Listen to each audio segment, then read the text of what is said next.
Good afternoon, YouTube. All right, we're moving to afternoons because YouTube said I was supposed to. I figured, all right, doesn't matter to me. All right, I'm going to show you how to make something that is so good you will not believe what you've been missing out on. We are going to do what Bladen calls chicken pot pie on biscuits.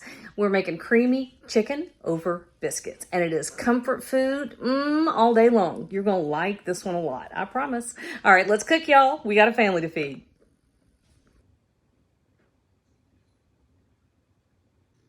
All right, so when I started my YouTube channel about 5 million years ago, oh my gosh, 14 years ago? Wow. When I started my YouTube channel 14 years ago, and even when I was on Food Network, a lot of what I did was comfort food. And I realized I was never going to compete on the level of professional chef, but I could absolutely hold my own when it comes to home cooks. So I just kind of leaned into that, and I've always leaned into that. Over the years, I have studied a lot of what professional chefs do, and I love it. I think it is fascinating. It's my hobby. It's what I go crazy over.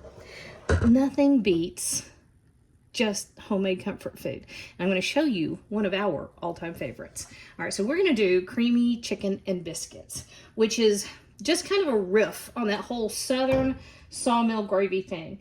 And in the Appalachian Mountains, it is a way, well, this is poverty food. We don't waste stuff here.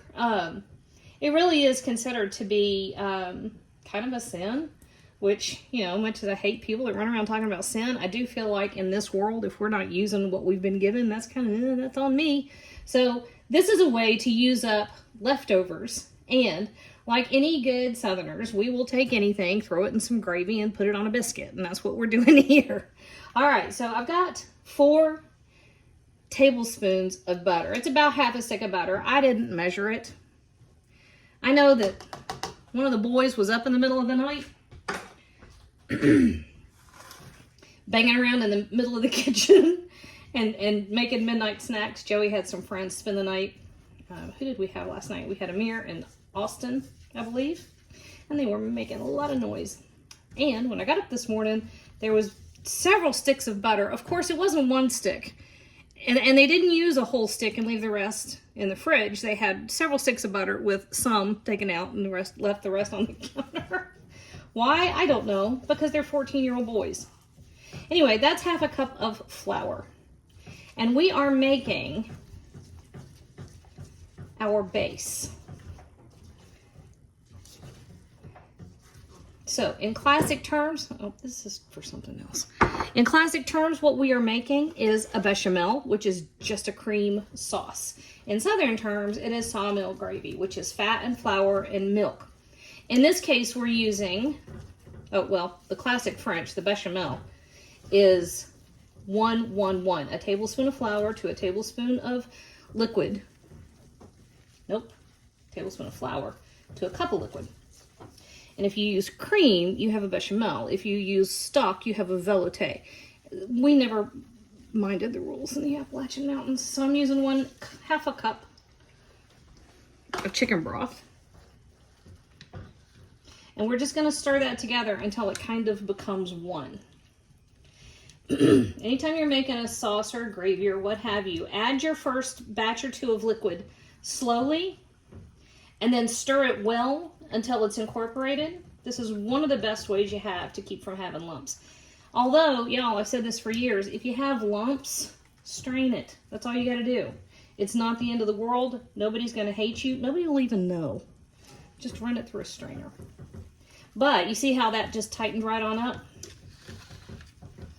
That means we can add some of our milk. Now, this is actually half a cup of half and half. And a cup of milk.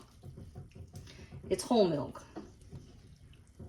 I like it rich, but all half and half is a little too rich, I think, for an American palate.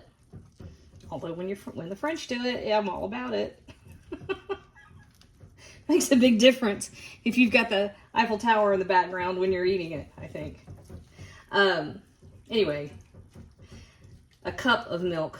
Half a cup of half and half. I know people that use all half and half. I know people that just use skim milk too, which I think is not right. It tastes thin and half naked. All right, so to this, we're gonna add half a teaspoon of salt, a teaspoon of black pepper, 2 teaspoons of dried thyme, and we're gonna just continue stirring. Now I can tell you already that this has gotten a little tighter than I think it should be, which means once I add the rest of this milk, if it cooks, let it simmer for a minute. That's how you know it's as thick as it's gonna get. If it has cooked all the way through and it's still too thick, add a splash more milk.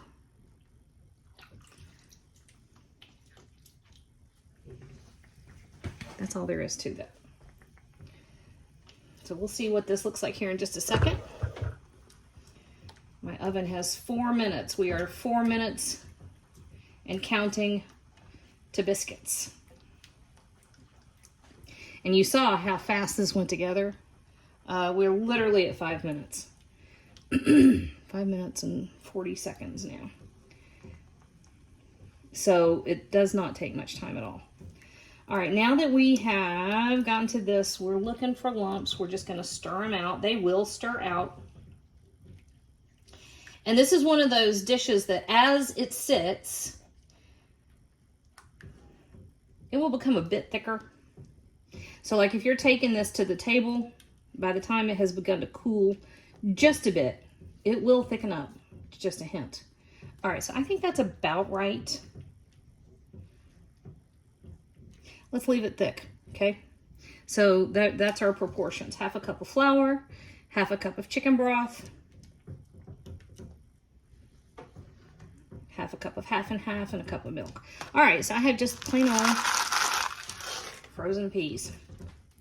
And you don't really have to cook those much. They will cook in almost no time. By the time that has warmed all the way through, that's it, all right? And that is about 7 leftover chicken tenders. You can use rotisserie chicken. You can cook a couple of chicken breasts and, you know, from scratch, dice it up. If you have leftover roast chicken, we almost always tend to have just like a handful of chicken tenders. It's almost always when Bladen has not been home. Or Levi. If they haven't been home, we're gonna have some leftovers. Okay, so I'm waiting a couple minutes on our biscuits. I'm turning this way down. We're simply letting everything warm together. And then as soon as our biscuits are done, we'll be back. All right, we are ready to go. I'm not gonna lie, I put a splash of milk in it. Probably about 1/4 cup. It just was getting a bit too thick, too tight. You do want it, hot. Check out how hot those are. You want to really knock somebody's socks off? Go back and check out, just recently I posted sourdough biscuits.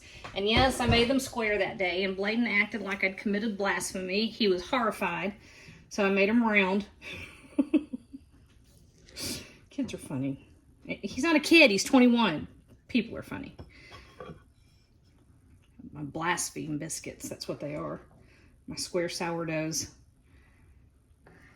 And this is all there is to this, y'all.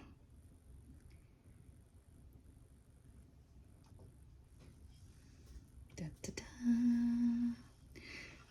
All right, I'm gonna take pictures of that, but here's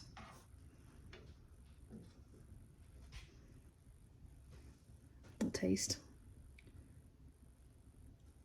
That's just beautiful.